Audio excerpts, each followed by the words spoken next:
Choice Hotels get you more of what you value. Comfort Inn, it's calling your name. Save on the stay. Oh, and free waffles are yours to claim. Book direct at choicehotels.com. The best summer memories are made outside, and LL Bean has the clothing and gear you need to make these memories. Their effortless styles are created for summers spent outside with family and friends. Like hand-sewn boat shoes, coastal cotton sweaters, rugged polos, and, of course, the iconic Boatin' Tote, which has been made right here in Maine since 1944. LL Bean. Be an outsider. Visit llbean.com to learn more.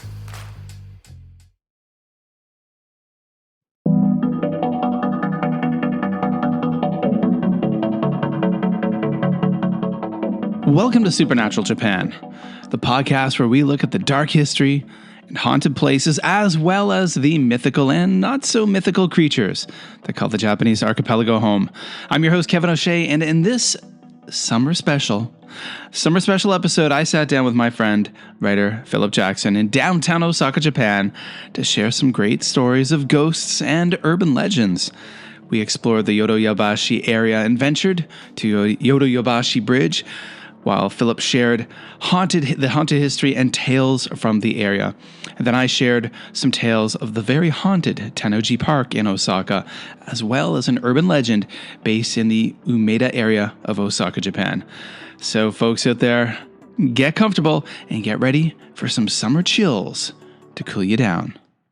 Okay, folks, we're back with another episode of the Supernatural Japan podcast, where we're recording together in Japan. It's me again with Phillip Jackson, who's been on the show a gajillion times, and he's back again, and we've got some great tales to share with you about Osaka and beyond. We're sitting right now on a little parklet, a little wooden kind of man-made park creation on a large sidewalk in Midosuji. Is that right, Phillip? Yeah, Midosuji, just by the Yodoyabashi station. Okay. So we, in the past, we have recorded a couple of episodes in Utsubo Park, which was at one point a landing strip in World War II. After the Second World War, yeah. During the Second World War. But we opted to just get away from all those mosquitoes this evening.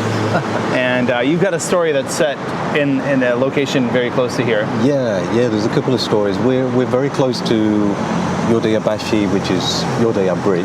Okay, yeah. And there are a couple of stories connected to that. Nice. Which also have connections to Kyoto and some slight connections to some areas that we've been to in Kyoto.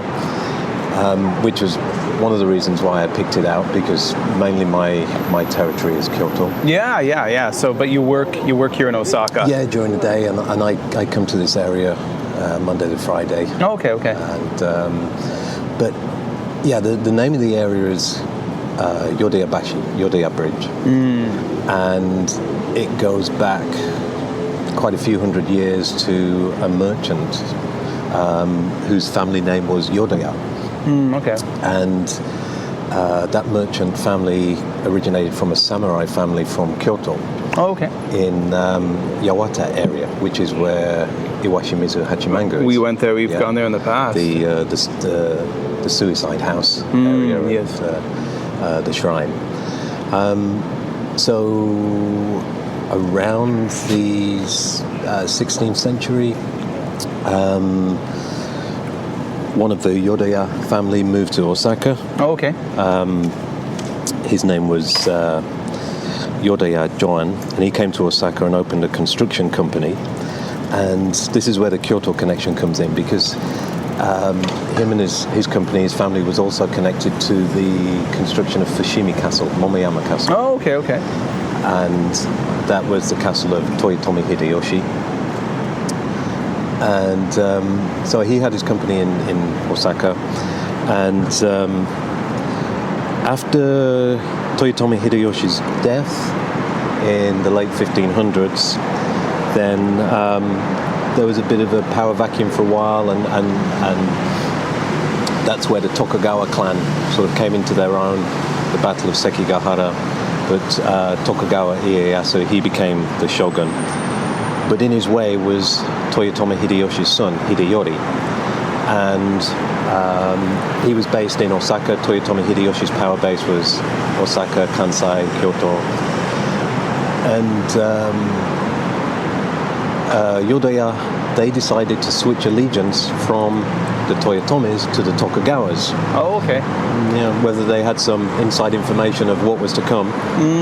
And so Toyotomi Hideyori was in Osaka Castle, and Yodoya was involved in building some fortifications for Tokugawa Ieyasu. Tokugawa Ieyasu won the siege of Osaka, and then there was the Battle of Sekigahara, and eventually he became the shogun. And which actually, ironically enough, I'm going to be, one of my ghost stories I'm going to be talking about in a little while is connected to that time, the Battle of Tennoji in 1615. So around the same time, the Toyotomi clan and the Tokugawa clan. So, but that's something we'll get into a little bit later. So yeah, continue. So, Tokugawa won the battle. That put the Yodoya clan in good favor with the new Tokugawa shogun. Apparently, they made a wise move. Yeah, and apparently they had a good deal that the Yodoya clan were given permission to collect any weapons left from the battlefield. So then they could have used those materials for their own, construction materials. But and there's another area near here called Nakanoshima, which is like an island in the middle of the river. Yeah. So that land was reclaimed by Yodoya. Oh, okay. And then he built Yodoya Bridge, Yodoyabashi, to connect the area where we are now to the island Nakanoshima, and it goes over the Tozahori River, which is just about 100 meters from where we are. Okay. We'll take a little walk out there in a little while, and it's a very beautiful place. It's a nice area. And the Yodoya wealth gradually increased. They went from construction into rice trading. Okay. Rice was kind of the currency at that time. And then the clan extended into lending money to imperial family, the Tokugawa family, members of the shogunate, other daimyo of other domain lords in the country. Okay. And basically, by around the early 1700s, had a big control influence over a lot of Japan itself, because so many of these domain lords owed money to them, and apparently had a set of ledgers where all these debts were recorded, written down, and that was his security. But that influence and that power became too much as far as the shogun was concerned, and the shogun decided we need to get rid of this clan. Oh, okay. So it was a few generations after the original Yodoya had come to Osaka. Early 1700s, the shogun decided we've got to get rid of this guy, and he was basically had all his possessions and land and everything just taken away. Oh, okay. On the grounds of living too lavish a lifestyle for a merchant. Okay. So his crime was the way he lived his life, but it was just that he had too much power over the domain lords. And the shogun was nervous about anyone with that kind of power, because I guess could potentially, and there's always the potential they could oppose them. Yeah, and a lot of these debts could not be paid back.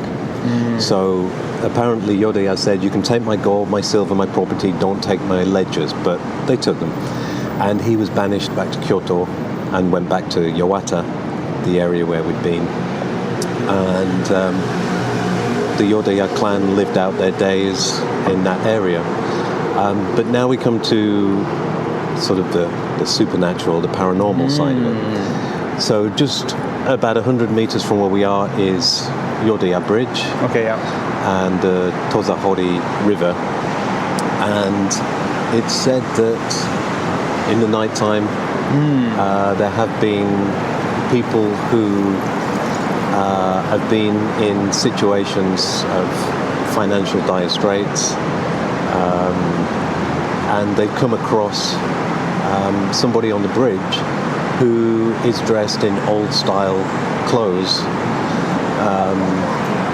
It's sometimes described as an old Rakugo performer. Okay. Who dress in the kind of kimonos, yukatas. Yeah. In fact, we've just walked through a matsuri, and there was lots of people dressed in that style. Yeah. So you never know, we might come across somebody on the bridge like that. And they're either a matsuri goer or a ghost, you know. And so people have said that they're on the bridge, and there have been some who've said that they felt a pull on them, and then they look around and they see this person in this old style clothes, and then they look into the face, and the face has got no eyes. Oh, it's an eyeless face looking back at them, and then they look away and they look back, and the figure is gone. And then usually the story goes that not long after that they find themselves in even deeper financial straits, or if they weren't in financial straits, they suddenly become. And the urban legend, the folk tale to it has become that this is the ghost of Yodoya. Seeking, still angry that his wealth was taken away from him for no good reason. And in the 50s, I believe it was, in the 1950s, they were getting ready to do some repair work on the bridge, and a diver was sent down to check the foundations of the bridge. And as he was diving down, he saw these pale, almost white things on the base of the river. Okay. Got a bit closer, saw a darker rectangle shape, and these pale white things were almost holding onto it. And they got closer and they started to twitch.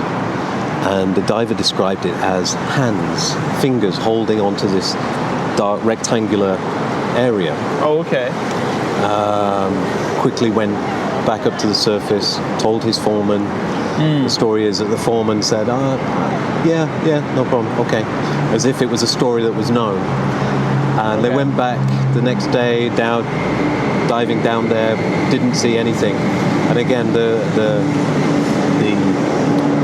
legend to that is that it's the ghosts of the Yodoya clan buried underneath Yodoyabashi, Yodaya Bridge, and the rectangular shape is the ledges, the lost ledges, and these ghostly hands are holding on to the ledges. So connected to that story also is that people say that they've been onto the bridge at night. Yeah. They've looked over the edge, they've looked down into the waters, and they see palm-up hands coming up out of the water, reaching up. That's creepy. And again, is it the hands of the Yodoya clan searching for the stolen ledges? Yeah. Well, we'll take a walk down there a little while, and it's still a little bit light now. We'll take a peek over and see if we see those hands. But there is another short story which could be an offshoot from that one, where some people have claimed that they're going over the bridge and they feel a pull on their ankles, and when they look down, there's hands on their ankles, and when they look up, there's what's been described as a hooded dark entity. Oh, okay. Look away, look back, and it's gone. So maybe that's another Yodoya. Wow. Okay, and that's just right over there. That's very interesting. Very creepy. Very creepy indeed. Wow. Okay. I had not heard any of this before. And I suppose that's one of the things that we were just having the conversation as we were walking over here from where we first met, was that we've both been digging around on the Japanese web, and I was spending some time on the Japanese web. And when you're searching there, you find a lot of things that you don't see every day. And right now, Philip and I are completely distracted because there is a man walking down the road who doesn't potentially look like he's Japanese. No. And he's wearing sunglasses, and it's getting dusk time, and there's music playing. He's got an iPhone balanced on his head as he's walking down the road. And the song was A Lovely Day. There we go. Yeah. Playing out loud. Some people just want attention. They need attention, and that guy wanted it that way. Maybe he's a ghost. I don't know. I'm going to share a story that is connected with Osaka as well, and this is one that's based in the Tennoji area. So the Tennoji area of Osaka is a place I honestly... there we go, folks. That's what happens when you record outside. So the Tennoji area is actually, I gotta be honest, it's an area I don't know much about. I spent very little time there. During my years in Japan, I did not live in Osaka. My wife's from this area, but I suppose I know more of the kind of area around like Yodoyabashi, Tanimachi, or Nishi Yodogawa. But so the story, in Tennoji, there is a park that is called Tennoji Park, near Abeno Haruka's, the big building. It's a large park. Yeah. There's an art museum in the park, and there's also in the back of the park, there's a forested area with a large hill, which is called, and I may say this wrong, Chayusuyama. Right. And so basically, the story goes that Chayusuyama, basically, it's a large mound. I guess that's more, Yama means mountain, but it is more like a hill. Not even a big hill, a small hill. Inside Tennoji Park, and it's famous for being the site of Sanda Yukimura's final stand in the siege of Osaka in 1615. And in this spot, they say that thousands of samurai died in bloody combat, and the entire hill in that area is rumored to be haunted. So basically, in 1615, during what they call the summer campaign, it says that the fate of the Toyotomi clan at Osaka Castle was effectively sealed. Outnumbered roughly 150,000 to 55,000, Yukimura and the remaining Toyotomi loyalists launched a counteroffensive to break the Tokugawa siege. During a June 3rd, 1615 Battle of Tennoji, Sanda Yukimura led a desperate red armored cavalry charge directly at Tokugawa Ieyasu's headquarters. Outnumbered and facing inevitable defeat, he broke the Tokugawa lines twice, causing Ieyasu to flee. Later on, it said, exhausted and overwhelmed, Yukimura was killed at a nearby Yasui shrine, which is right behind the park, forever securing the legend. So, some more information I found. They say that essentially there was something called the Red Wave. So, Yukimura led a vanguard of his famously fearless troops, all wearing crimson armor, when they charged the Tokugawa lines. And they say the ferocity of the Sanda charge threw the Tokugawa forces into chaos. His cavalry broke through the first 3 lines of defense, and Yukimura reportedly came dangerously close to Ieyasu himself. And Ieyasu's main camp was temporarily shattered, forcing the Tokugawa leader to flee the position. And it was apparently a very rare and humiliating event for the future shogun. So overwhelmed, basically the momentum stopped. And as his forces were whittled down and the battle line collapsed, Yukimura retreated from the front to regroup and find another angle of attack. He was severely wounded and exhausted, and he sat down to rest at Yasui Shrine and was discovered by a Tokugawa patrol. He calmly accepted his fate and was beheaded. According to legend, his final recorded words to the enemy were, "I am tired." That is all. So it says that following the battle, the fall of Osaka Castle, Yukimura's bravery earned him the respect of the enemy. Tokugawa Ieyasu himself, as well as enemy generals, praised him as the best warrior in Japan, and his legacy and tactics during the siege remain foundational to Japanese heroic folklore. Now, the legend. Local rumors persist that a hidden, sealed wartime tunnel exists beneath or near Chayusuyama, so around that hill, and passers-by late at night, people in the park report hearing the phantom sounds of running footsteps, echoing war cries, and clashing swords coming from underground or near the pond at night. So there's also a large pond there between this hill and the art museum. So yeah, because of I'm having so much trouble saying this. Chayusuyama and Tennoji were major battlegrounds during the 1615 siege of Osaka. A legend states that the restless souls of fallen samurai and unburied warriors haunt the tunnels and forested footpaths. people passing through there at night have reported hearing the distant sounds of clashing swords and ghostly cries. So that's what I found about that. So apparently if you go to this, now I've been in this park during the daytime. Beautiful park, very big. I was gonna say, it's probably very nice, and you don't know. Very nice. I did not hear clash. I was actually there. I went there today to check it out. It's really nice. I don't know. Maybe at night you would hear the sounds of battle. But you know, when you talk about, I suppose when you listen to like paranormal lore, ghostly lore, folklore, battlefields, battlegrounds are prime places where hauntings would happen. You know, you often hear on contemporary or so many different podcasts I listen to.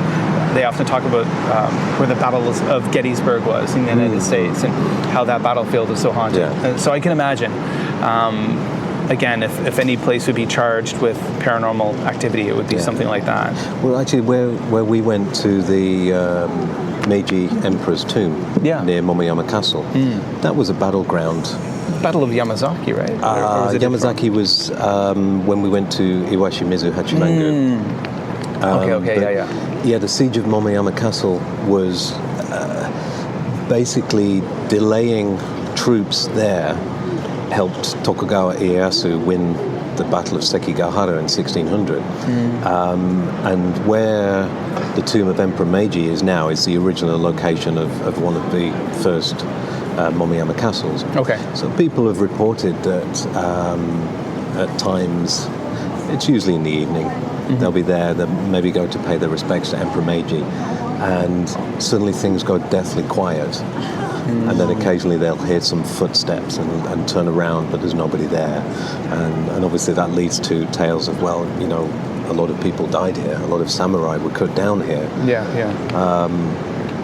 The last time I went around that area was for a night walk, and nothing supernatural happened apart from running into a tanuki, which, as you know yourself from a previous episode, the shape-shifting exactly creature. Mischievous creatures who are tricksters. So that tanuki probably had eyes on you, was planning how to trick you. Did you want to walk up to the bridge? Yeah, we can walk up to the bridge and see if we see any. We're going to walk up to the bridge, folks, and see if we see any apparitions. Hooded black entities. Strange men walking down the road with iPhones balanced upon their heads, playing music. Hello. Look what TJ Maxx dragged in. The Devil Wears Prada 2 is now streaming on Disney Plus and Hulu. We are digital, we are downloadable, we are streamable. The fashion event of the year is certified fresh. Pull yourself together, we have work to do. Critics say it's smart and witty and the perfect sequel. That's all. Get runway ready for The Devil Wears Prada 2 on Disney Plus and Hulu. Rated PG-13. This episode is brought to you by Orgain. Orgain Creatine Monohydrate helps improve muscle size, strength, and power when combined with a regular exercise and weight training routine. It supports brain health, and it's certified with informed choice, so you can compete with confidence. Studies show that creatine may support brain health in vegetarians and aging individuals. These statements have not been evaluated by the Food and Drug Administration. This product is not intended to diagnose, treat, cure, or prevent any disease. If you're enjoying the podcast you're listening to right now, and you've got a love of the paranormal, then I'm Rob Kirkup, and I think you might enjoy my show, How Haunted. Every other Friday, I take you to some of the most haunted locations across the UK, with the occasional trip overseas, as we explore the dark history behind each place, and the terrifying ghost stories said to haunt them. Across the year, there are seasonal specials too, including Christmas episodes packed with real listener ghost stories. And every October, the podcast goes weekly, a themed month building towards a big Halloween spooktacular. You'll also join me on real paranormal investigations, ghost hunts in seriously unsettling locations, with audio from the night so you can hear what happens as it happens. So if you're ready for creepy locations, grim history, and stories that follow you long after the lights go out, search How Haunted wherever you get your podcasts, and join me as together we ask, how haunted? Now we are, Osaka is a big city, and I got to admit there's a lot of strange things that you would see on any given day here in Osaka that may or may not be supernatural. I mean, a lot of individuals I see on trains are strange enough that potentially they could be. It's one of those places where you see things online, or people say things about, that kind of thing doesn't happen in Japan, or we don't do it this way, or the manners in Japan, and then you say, but I've seen this in Osaka, and the reply is, but that's Osaka. Osaka's different. Yeah. Well, I mean, I think it goes with any aspect, there's, when it comes to Japan in general, I mean, people, in 2026, the world outside of Japan has a certain image of Japan that they learn from TikTok reels. Lots of influencers come here and eat lots of food that is not Japanese, that Japanese people don't eat. They see a lot of things and they say, well, Japanese people never misbehave, they never do this, never do that. I went to a shrine in Kobe yesterday because we had purchased the previous day. I was there 2 days in a row. Some omamori, the good luck charms. Yeah, the charms. Yeah, from the shrine. So when you go to a shrine and you buy one of these charms, for example, for my kids, I wanted ones to help them with studying, or me for health. Yeah. I've got one in my car for safe driving. Nice. Yeah. You return the ones that you've had in the past. Yeah. So there's a special, and I don't know the name of it, but there's a special little structure, like a little building almost, where you would... I've got one on my bag here. I've got one inside my bag. I've got one in my backpack, actually, for health. But there's a structure where you throw the old ones in, and I went to the main entrance of the shrine. I asked the Miku, I believe, those are the young women who wear the white and red, who work in the shrine, where it was, and she showed me on a map, and I went to this area, and I went to throw my old omomori in, and what I find inside, someone had threw a Burger King and a 7-Eleven cup inside, which really upset me. But the thing is, then I removed those. I could get my hand in, I took the cups out, and I took the cups out of the shrine and disposed of them. But I guarantee that probably was not a foreign tourist. Probably a local, because that's not a place a foreign tourist would go. Yeah. That little kind of nook in the back of the shrine to throw away old charms. And so people do things here. I mean, and it's a big city, so you see a lot of weird stuff. Yeah, and if you're walking around in the evening in a city, whether it's Tokyo, Osaka, and Kyoto, there's people staggering around the place, had a few too many drinks.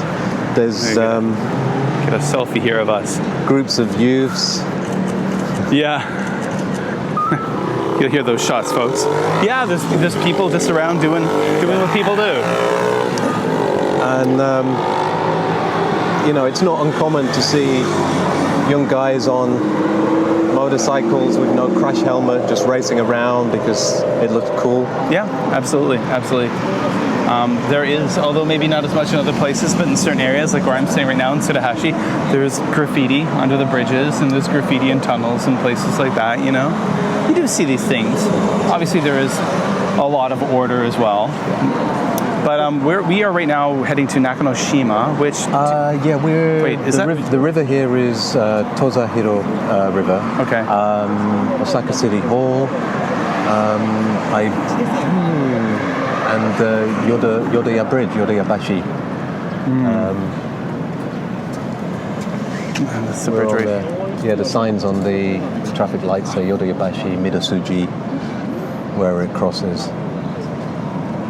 And there's Festival Hall to our left, Concert Hall. We are just standing here waiting for the lights to change, and it's actually right around the time. So it's 7 p.m. and this is lots of people are just finishing work right now, leaving work. Lots of people with backpacks on, and they've on their way home from the office or off to restaurants to grab dinner, wherever it may be. It's actually surprising when you're walking towards the station. How many people are going straight from work into izakaya bar. With co-workers just to spend the evening having some drinks and food. So this is Yodoyabashi Bridge, This is right? Yodoya Bridge. Here's the river. And I'm gonna snap some. You'll hear me snapping some photos, guys. I'm recording this on my phone. I use the voice messaging app to record the episodes when we do them live here with my DJI mic. So I'm using the phone to take photos and record the sound. Okay. So the story is that on this bridge, you might run into the ghost of one of the Yodoya clan, seeking revenge for his lost wealth. And if you look over into the river, some people claim that they've seen palm-up grasping hands coming out of the water. Maybe we need to look over this bridge at night. I don't know. Oh, there's a kind of platform there where we can go on. Oh, okay, yeah. Next to the pigeon. There's stuff certainly bubbling out of the water. Yeah, there are some bubbles coming up. Well, let's go. I think it was a couple of years ago, just around here in this river, they found plastic trash bags with cut up pieces of a body inside. You know, that's kind of where I was thinking about, because you know, how many people have been dumped in here over the years by Yakuza or something. But it was about 2 years ago. Okay. And it was on the main news, and I was quite surprised because, you know, it happens so many places, but you don't expect that it happens a place that you go to. True. I'm looking over the side. I don't see any grasping hands at the moment. Yeah, no grasping hands. Get some photos to share with you folks on the social media when this episode does go up. Oh. So yeah, I've walked across this bridge before, definitely. I've walked from Umeda down to down the Mito Suji and stuff like that in the past. There's a Yodoyabashi bridge sign if you want to. Yeah. So again, folks, you'll hear me snapping some photos. All right. Well, we've crossed the bridge and we haven't come across any ghosts of the Yodoya clan. Yes. Not yet, anyway. We're taking a peek over. Looking, there's a lot of bird droppings. The water's quite dark, almost black, one would say. No hands. No. And maybe maybe the hands just aren't in the mood. One thing I wanted to share while we're standing around, I've got one other little short story here. It's these aren't really stories, so I had to bring my iPad along, folks, and kind of read from that, because these are events I wasn't super familiar with. And I was searching 2 nights ago, going through, just looking for different stories and things. Oh, here comes another nice fast bike. When I was looking for some stories based in Osaka, I came across one with about the kind of more of an urban legend around the underground area in Umeda. So if anyone ever has the chance to come to Osaka and you go to Umeda, which is where Osaka Station is, it's just this gargantuan labyrinth underground of tunnels and corridors and shops, and I'm forever confused and lost when I'm down there. And I'll never try to. My wife, who's from Osaka, always said, "Oh, Kevin, you don't know where you're going." I'm not, and I will never defend myself and say yes, I do, because I don't. But so that underground area, there was a place called Izumi no Hiroba, which was Fountain Plaza, and this is called the Woman in Red legend. Have you heard of this? I've heard this story. I don't really know the ins and outs of the story, but You've heard of it? Heard it some time ago. No, I had not. And that area is forever constantly changing, like that underground area. I mean, there was a period, maybe I want to say back in 2014, where I did spend some time working in Osaka, and I would pass through that area as I commuted from Kobe into Osaka. It's a nice, fast crotch rocket motorbike flying by. So the way what I have here, it says that the Izumi no Hiroba Fountain Plaza in the Whitey Umeda underground shopping complex in Osaka's Umeda district was long cherished as a classic meeting spot. But it was also the birthplace of a famous urban legend, a ghost story known as the Woman in Red. So the urban legend spread primarily among young people in Osaka during the 1980s and 1990s. And the details are as follows. The sightings typically involved a woman dressed entirely in red appearing before someone who was waiting to meet another person. Eerie characteristics included the woman not merely standing there, but staring at the people intently with unfocused eyes, or approaching them at an unnaturally rapid speed. So that would be quite unnerving. That would be quite unnerving. So this now I've got a photo here of what this fountain looked like, and it kind of looked like a copy of a Italian, like an Italian like Renaissance or an Italian like fountain that you might find in an outdoor piazza or something, right? So, obviously in the 1980s and 90s, we didn't have cell phones, right? People would have to I remember it was like back in the day when you'd say, okay, I'm going to meet you in this location at this time, right? Let's meet by the fountain at 7 o'clock. Now I wasn't in Japan at that point, but people around the world do the similar things. And I can only imagine if you see a woman walking up and kind of staring at you in an unfocused way, it kind of sounds really weird. And that kind of natural, like an unnatural speed and strange motion reminds me of something out of a horror film. So there's also a variation of the story where she would appear specifically to couples waiting for each other, glaring at them in an attempt to drive them apart. That's also pretty strange. So now the rumor is said to have stemmed from the dim, mysterious atmosphere surrounding the Izumi no Hiroba Fountain Plaza at the time, as well as the underground vibe and the shift in public safety. So, as I said, that took place in that area late at night. So due to the aging and other factors, the fountain was due to aging, the fountain itself that was removed in 2019, and the plaza went under a major redesign. So it doesn't look anything like it used to. Although a different monument now stands where the fountain once was, the story remains a classic Osaka urban legend. I wonder what a monument looks like now. Yeah, I don't know. But that's so I'll share, folks, on social media what this fountain looked like. So a woman in red staring at you, unfocused eyes, moving very quickly, or if you're a couple, staring at you intensely, trying to have you separate.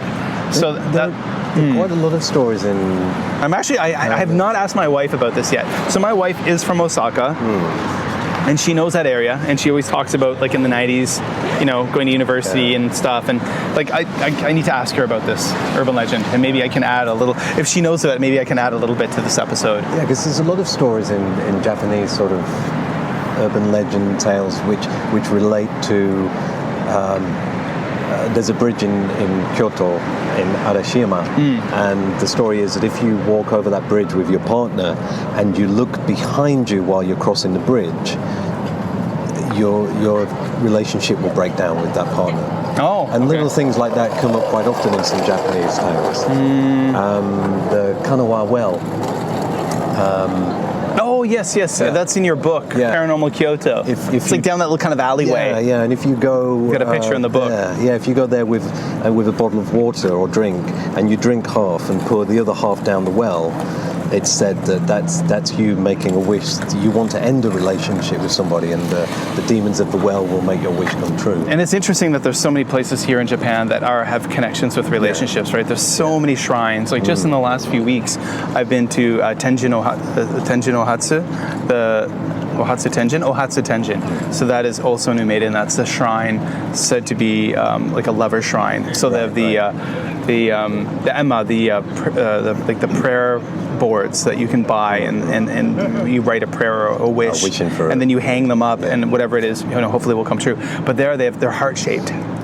So it's like a place for... So ironically enough, there, when you look at them, because I was there a couple of weeks ago and took a lot of photos, ironically enough, a lot of them are women who love Korean, they love K-pop bands. K-pop. So there's a lot of stuff about like BTS and stuff on them, hoping they can get like BTS tickets so they can go to a concert.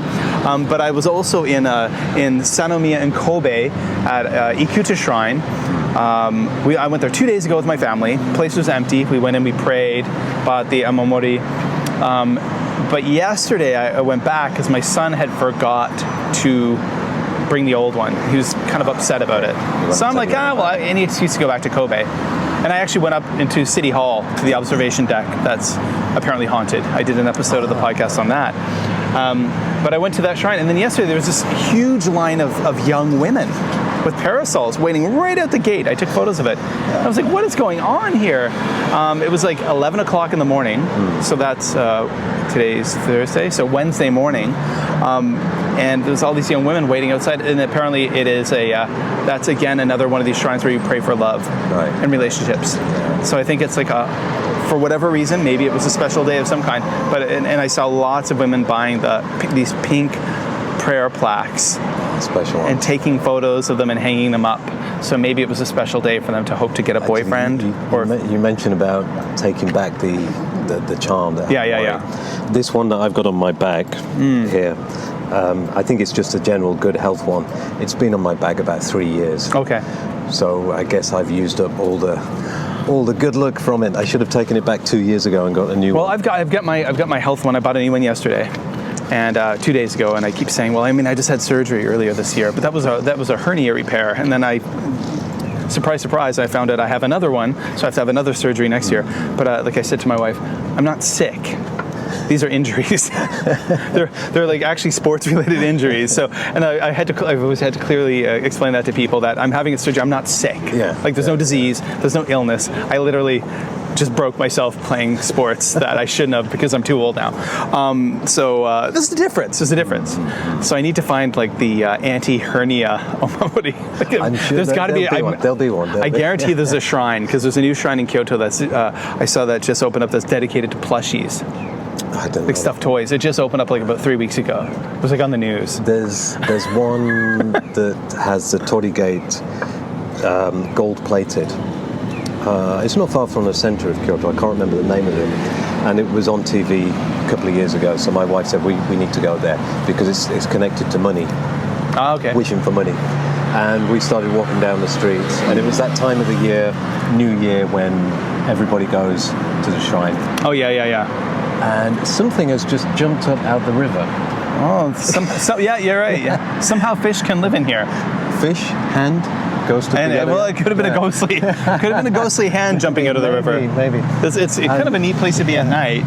Yeah, I can see there's more splashes and ripples in the water. Yeah. But yeah, we got round the corner on the street of the shrine, and they were queuing so far down the street. Oh, really? We just said, forget it. We're not going in there.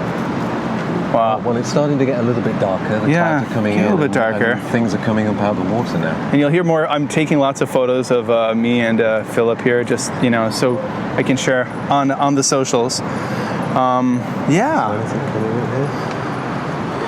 Well, cool. So more stories. So we're gonna have in this trip. So guys, we spent 3 weeks in Japan. My family and I. We're back to Xi'an, China next week. Now, of course, when you hear this episode, I'll already be back. And cross fingers. Hopefully, bat. Yeah, there are bats now flying around. Hope Han doesn't jump out of the water and grab that bat. little insectivorous bats flying around. That's cool. It's a nice time to be here. I love bats so much. Really, I'm not being sarcastic about that. I do love bats.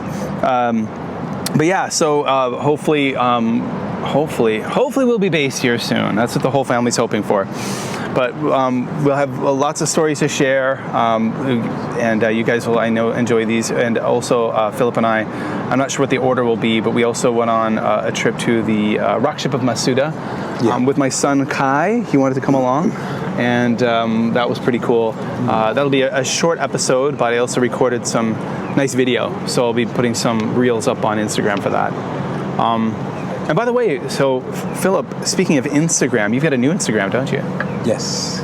Tell us about that. Tell us about what it is, the purpose of it, what's going on behind that. Well, I've got stuff on social media, but it's all a bit of a mishmash. Things connected to music, things connected to walking, hiking, Kyoto, but it's not so. I just set up a new Instagram. It's called Kyoto Adventure. Okay, yeah. And in brackets, Hidden Paths Walking in Historical Kyoto. And it's just going to be images or videos connected to Kyoto or hiking or things connected to the walking guidebooks, Hidden Paths, the paranormal books, Paranormal Kansai, Paranormal Japan. So just focusing on that really, and that might be. If you follow me on X, Twitter, you get a wide range of topics. Yeah. But the Instagram is just focused on the Kyoto and the walking, because as you know, I do the walking. Yeah, so that's what I always want to pitch this for Phillip, guys. He's got, if you go to hiddenpathskyoto.com, you can see that you've written a whole series of books about exploring Kyoto off the beaten path. And it's, the thing is, and I've experienced this during my time here in Osaka in the last 3 weeks, everyone goes to the same places, and you don't get. I'm sorry to say, you don't get an authentic experience when you go to those places now. Like when you go to those same places in Kyoto or in Osaka, in my opinion, that's not Japan. That's not the Japan you should be seeing. And like we mentioned earlier, it's the time of Gion Matsuri, Gion Festival in Kyoto at the moment. Yeah. And it's a very old festival, which does have some supernatural origin stories to it, connected to health and sickness, and ridding health and sickness. But thousands upon thousands of people visit for that. Yeah. In a cramped area. Yeah. And I think I went once years and years ago. Because there's lots of smaller matsuris connected to the Gion Matsuri, so it goes on for about a month. But the main ones, I wouldn't even bother. It's wild. Yeah. It's jammed. It's the same with in August, the Obon Festival, which I think you might have covered it in a past episode, because it is like a kind of supernatural. Oh, absolutely. The ghosts of the ancestors coming back. I'll cover it again this year too, because it is. As they say, like August is really, in Western culture, American culture, October is spooky month, right? Halloween. But in Japan, it truly is, August is spooky month. Yeah. So in Kyoto, where they had the Gozan no Okoribi, where they light these fires in the mountains. On the last day of Obon, to guide the spirits back to the afterlife. The banks of the Kamo River, Kamagawa, get crowded. Yeah. Really, really busy. And there's areas in Kyoto, viewing areas, where it get really busy. And it's nice to go there once. But nowadays I prefer to watch it on the TV. Yeah, because exactly. I've been to the festival. You go there once, and I mean, I think that if you're traveling from Osaka to Kyoto to see this, it's going to be really hard for you to get back. It's going to be really hard to get back, I appreciate somebody who maybe only has a rare opportunity. They might be on holiday or something like that. Or they might live in a different part of Japan and they come here just for that. And it's a nice experience. And if you look carefully, you can find areas where you can see it where it's not crowded. Yeah. I've been there, I've done that. So now, on the night of the last day of Obon, I like to have my cup of sake at home. Yeah. And the story is that if the light of the fires on the mountains reflects into your sake, for the next 12 months you will have good health. Ooh. So I'm now holding my sake cup to the TV screen, hoping to get the fire will reflect in your sake cup. Well, the thing is, too, I guess, at the end of the day, for people, if you're making a second trip to Japan or a third trip to Japan, that's the time to get off the golden route, or to get off the beaten path and to find the hidden path to Kyoto. Because somebody said to me once, every time I go to Kyoto, I go to Fushimi Inari. I said, well, why? Well, no, I'm just... That's where everyone goes, But check out the website, check out Phillip's books, and then you've also got your paranormal series of books. Lots of ghost stories and spooky places. And only recently, because basically the walks that I'd done up to now were daytime, some hiking. And recently I did the first evening sort of paranormal themed walk, so that's something to focus on as well. So guys, if you're interested in something like that, contact Phillip, reach out to him, and maybe you guys can connect and make that happen. Well, thanks for coming on the podcast again. there'll be many others coming, I'm sure, in the future. Yeah. And I'll stop after we stop recording. I'll stop a few more photos. It's getting dark. It's getting dark. See if the hands come out. Maybe see if the hands will come out. We know fish jump and there's bats. So all right. Well, thank you very much.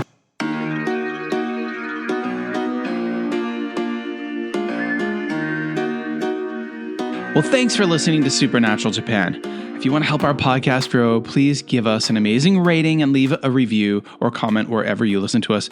If you're a Spotify person, please leave a comment, give us that 5-star rating. It really helps. And you heard in last week's episode, I'll read your comments online during an episode if you share. Also, we need more reviews on Apple Podcasts. I know a lot of you listening are using Apple Podcasts, so please leave a review and an amazing 5 stars. It'll help us a lot. Now, of course, to see some photos of the area we recorded in Osaka around the Yodoyabashi Bridge, please follow the show on Instagram at Supernatural Japan, as well as our Facebook group. There's a lot of cool photos over there, tons of cool reels all about spooky things in Japan, and news, all kinds of cool stuff over on the Instagram. And first, I want to, well, actually not first of all, I want to give a big thanks to the huge influx of new followers on Instagram. It's been so great to have so many people come over to Instagram, and I hope some of you have found this audio podcast via Instagram. And all the links are, of course, in the show notes and over on supernaturaljapan.com. Now, I want to thank Phillip Jackson for joining me on a hot summer evening in Osaka to share some great stories.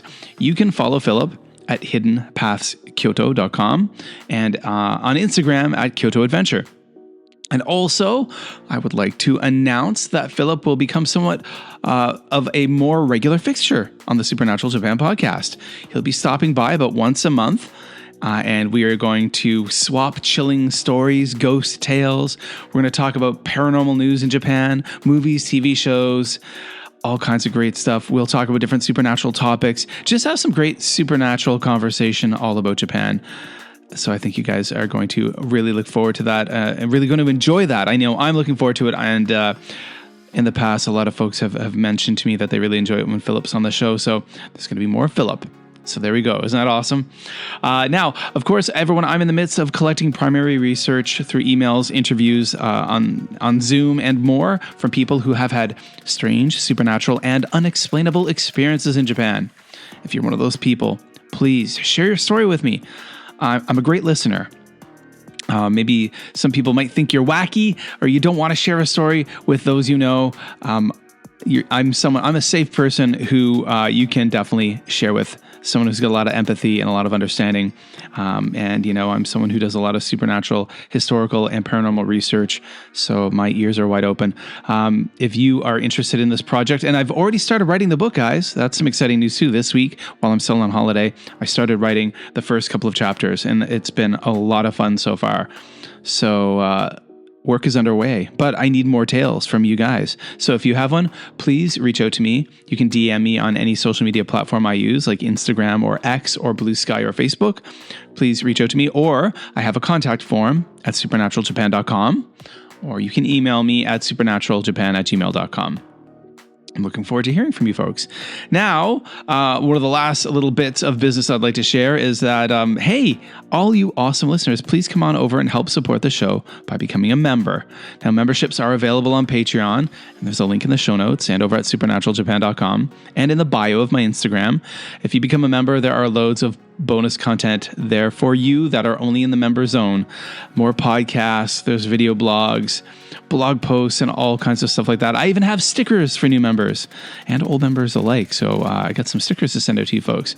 Now, as I mentioned, I started writing the Supernatural Japan book already. So I'll be giving regular updates in the form of vlogs over in the members section on Patreon. So come on over. There's a whole lot of stuff that's waiting for you there. And that's it. I really want to thank each and every one of you for taking the time to download and listen to Supernatural Japan. If it wasn't for you guys, I wouldn't be making this podcast. So until next time, everyone, stay curious, stay strange, and stay spooky.